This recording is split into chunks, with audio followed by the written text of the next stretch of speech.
277 सहायक अध्यापकों की नियुक्ति हो चुकी है। सोशल नेटवर्किंग साइट्स पर एक पोस्ट शेयर की जा रही है आज, जिसमें यह कहा गया है कि आज किसी मामले में राज्य सरकार की ओर से अधिवक्ता ने कहा है कि उनके द्वारा ये जो सूची बनाई गई है उसमें कुछ कमी है। आने वाले समय में इसे दूर करके अधिक गुणांक वाले अभ्यर्थियों को लिया जाएगा और कम वालों को बाहर कर दिया जाएगा। मैं एक बात स्पष्ट कर देता हूँ कि अधिक गुणांक का कोई ऐसा अभ्यर्थी जिसका चयन नहीं हुआ है वह हो सकता है ले लिया जाए, लेकिन कम गुणांक वाला कोई भी अभ्यर्थी जो वर्तमान समय में 31,277 पदों पर चयनित हो चुका है, नियुक्ति पा चुका है, उसको बाहर नहीं कर पाएंगे।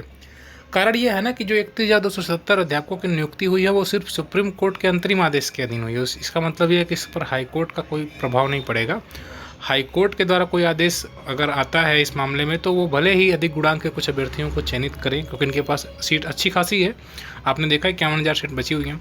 तो ये उन पदों पर इन नवनियुक्त, हालांकि देखिए एक तो प्रमुख बात यह है कि सुप्रीम कोर्ट के अंतरिम आदेश के अधीन हो रही है, तो बार बार सरकार ये कहेगी कि सुप्रीम कोर्ट का जजमेंट आने दें, हम उनको अपॉइंटमेंट दे देंगे क्योंकि हमारे पास उतनी सीट है और फाइनल होने दें।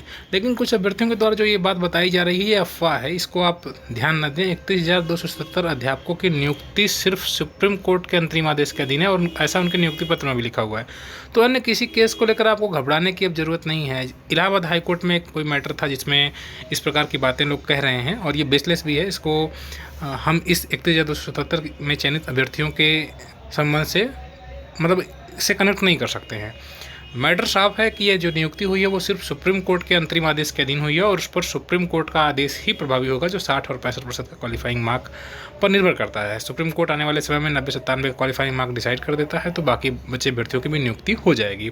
तो जो भी नियुक्ति पा चुके हैं 31,277 अभ्यर्थी, उन्हें घबराने की जरूरत नहीं। मैं बार बार कहता हूँ कि आपको एकजुट रहने की ज़रूरत है और इसीलिए मैं कह रहा हूँ कि इस चैनल पर अधिक से अधिक 31,277 अभ्यर्थियों को आप जोड़ें। ये जिम्मेदारी आपकी है, ठीक है। ज़रूरत पड़ने पर हम सभी एकजुट रहें और किसी भी मामले पर एक साथ होकर लड़ने की भी ज़रूरत है।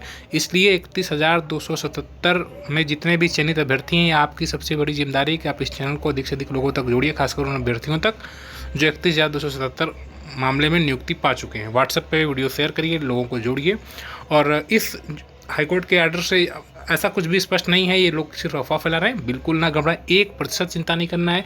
सिर्फ नियुक्ति 67,867 अभ्यर्थियों की जो पूरी होनी है वो सुप्रीम कोर्ट के अंतिम आदेश पर निर्भर है, जो कि 90-97 संबंधित या 40-45 की जो याचिका लगी हुई है, जिस पर Ramsharan Maurya versus state of UP का मुख्य मामला है, उसमें अभी फैसला सुरक्षित है। तो बिल्कुल डरे ना, निश्चिंत रहें और अभ्यर्थियों को जोड़ें। धन्यवाद।